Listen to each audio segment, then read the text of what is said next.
Alright guys, this is Tommy, Antique Catfishing. Lord, it's going on midnight. I just kind of having one of them nights, or just not been able to get sleep too easy. Picked up a little item today that I figured I would show a little bit, talk about a little bit. Try to anyway. I'm trying to adjust things here as I'm going. Alright. I've been watching this little tournament. I said it's my first time, my first year of actually doing these catfish tournaments. I've wanted to do them before. I've been watching them online. I've seen different videos and different pictures and on YouTube that I've been watching over the last 2 or 3 years. I finally took the gumption this year just to jump in and try my luck with it. I will say, out of the managed to place fourth on a couple of them. Haven't placed real big, but I've been tickled with what we've done. I've been blessed with the people that I've got to meet,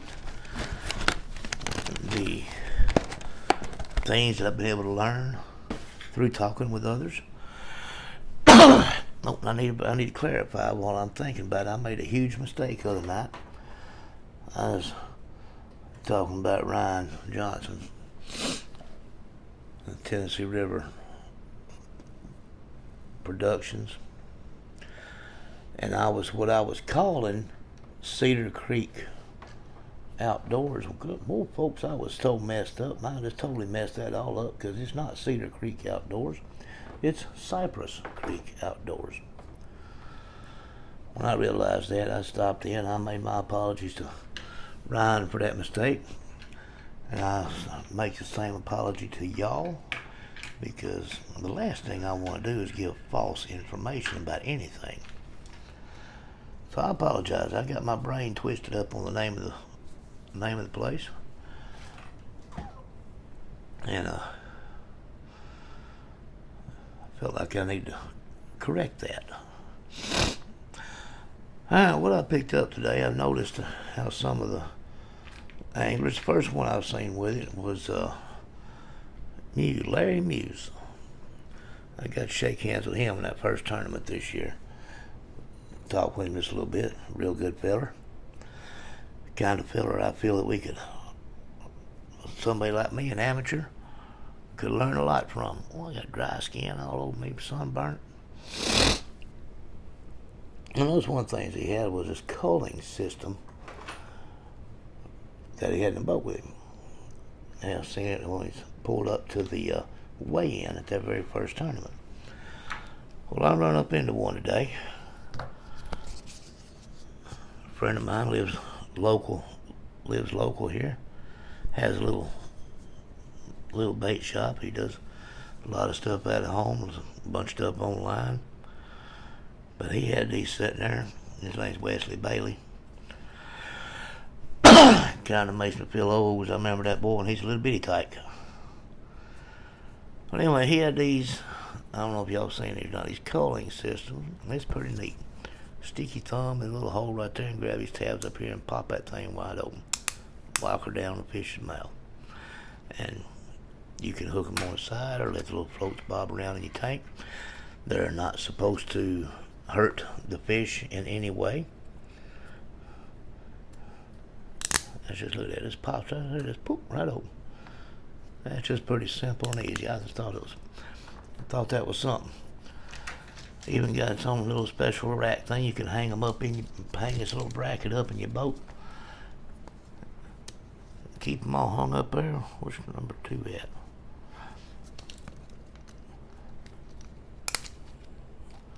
Try to keep these things organized best I can. But yeah, get this hung up on my boat somewhere where it'll be kind of out of the way, but fairly close to the live well. It's got 7 different things. Each little float there has numbered. Just something like that will make it easier on the culling process. And some of my own doings. I done these 2 or 3 years ago. Bought me a bunch of these wine corks, used wine corks off the internet. Made me some of these little peg floats here. I call them peg floats. Actually, I started calling them my bluegill floats because that's about all I use them for. Down here in the pond, use one on my line, attach my line to it here on the eye.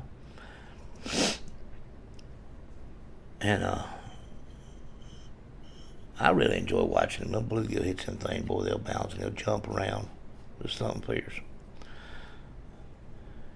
Don't seem like they'd be too hard to make. It was a little more tedious than I had expected, being able to drill a hole straight through one of them corks, in which you can see I didn't do too good a job of getting straight through it. That's a 3/16 dowel rod that I cut off various lengths. Here's one that's a little shorter that I done. Here's one that's a little bit longer. Could you even see that short one there? It's just a little short thing. See, I didn't even take time to pull the paper off of that dowel rod there. And another little tricky spot is finding a drill bit small enough to run into the end of that 3/16 dowel rod. But I found me one. That eyelet right there, I took a second drill bit and I just bent it. That can be like floral wire, any kind of little stiff wire coming rolling. Got all the wire come out of the craft department at Walmart. I think it was like $2 for a roll of it. But you see, it's not perfectly matched there. I'd wrap that thing around the end of a drill bit to make my loop there, get it cut off the length I wanted it, and then turn around and drill me a hole in the end of that 3/16 dowel rod. And that's a pretty tedious hole, especially considering I didn't even have a drill press to do it with when I was doing these. It was winter time. I wasn't in the shop. I was sitting up here in my house at my desk, and I'm holding a DeWalt drill in my hand, trying to drill them holes in there. A little bit of Gorilla super glue dropped off in the hole and stuck that thing in there. Yeah, several times I super glued my fingers to it. A little bit painful sometimes getting it off of there. And the point is a very simple pencil sharpener. A little electric pencil sharpener run in there and pull it. Ain't much, ain't nothing fancy. Get back away from that camera a little bit, might be able to see a little better. But anyway, ain't nothing fancy, ain't no high dollar nothing. But if you've never used a kind of a float like that, especially like if you're bluegill fishing in a pond or something with the grandkids, that's what I like doing with them. Get some time with the grandbabies down at the pond, and we'd be catching some bluegill and putting in my bubble box, I call it, a little homemade live bait tank, which is pretty much a 5-gallon bucket. I bought a Fraybill, I think was the brand name of it, Fraybill. It was a lid for a 5-gallon bucket. It had a little bubble box, and it was designed where you could open it up and drop your live bait in or get your live bait out. Well, it didn't fit the 5-gallon bucket just right. I had to kind of force it in place and run some sheetrock screws, short sheetrock screws through the rim of the lid and into the bucket to hold it on.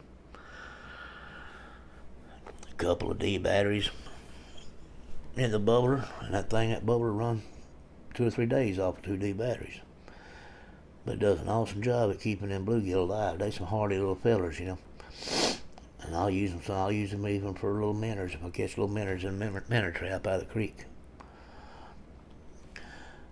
But the look, watching them, like one of my grandsons fishes with me a lot. His name is River,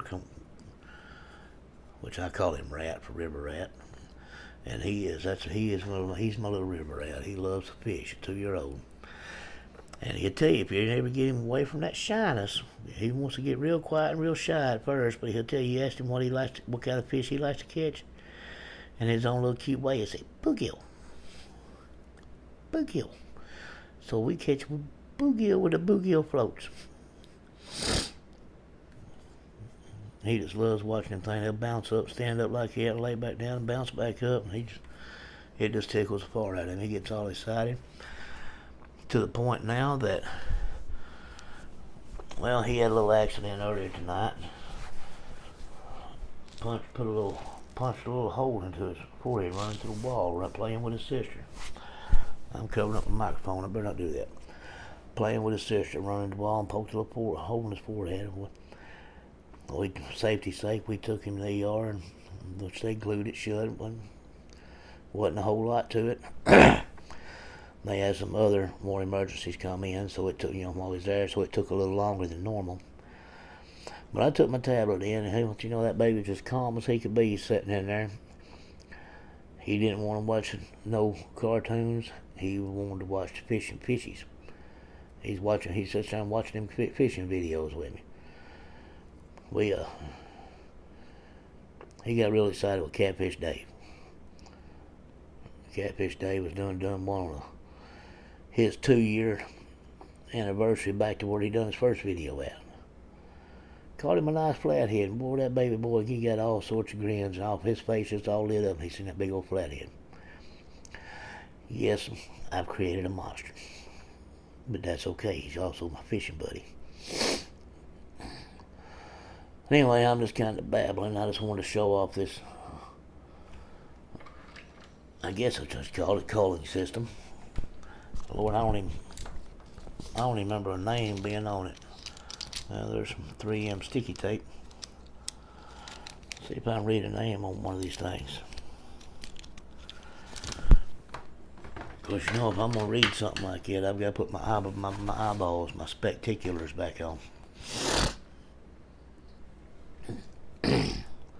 Can't quite see to read without them.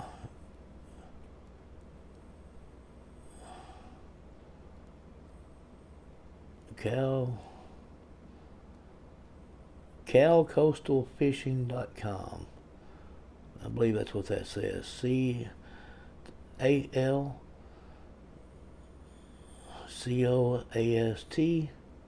CalCoast Fishing, FASHING.com. But that's who put it out. Tournament coming up. What's today's date? Today's the 6th, I believe. Tournament coming up, not this weekend, but next weekend. So I'm going to try to have these things mounted up in the boat where they're going to be at. Hopefully get to try them out on some big old fish.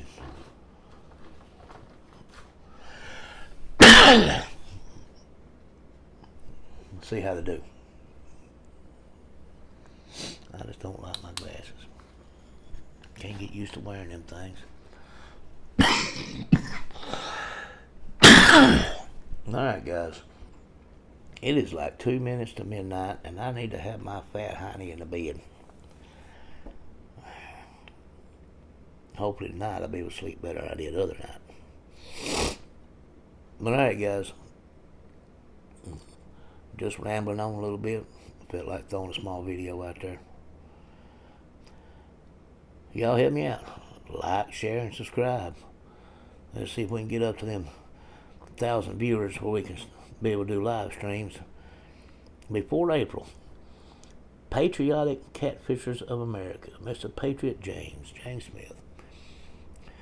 He does a YouTubers. He started doing a YouTubers tournament on Lake Wiley in North Carolina, I believe it is. I'm going to attempt and do my best to go up there for a visit, if nothing else, during the tournament. Maybe get to meet a few folks, because I don't think my old pontoon and my trailer is going to handle that trip up there. I don't think my old truck can handle that trip up there and back. So I'm going to have to take the Impala, my car. But I'm going to try to go. I'm going to do my best to get the money together, go up there for 2 or 3 days and spend a few days and try to meet a few people and at least make an appearance there, make a video. Never know, might could lucky out and get in a boat with somebody. Do a little bank fishing. Try someplace new, see some sights. Ain't never been to North Carolina. Might be an exciting thing for me. But anyway, it's 12 o'clock now. I'm going to shut up. Y'all have a blessed night and better one tomorrow. Bye-bye.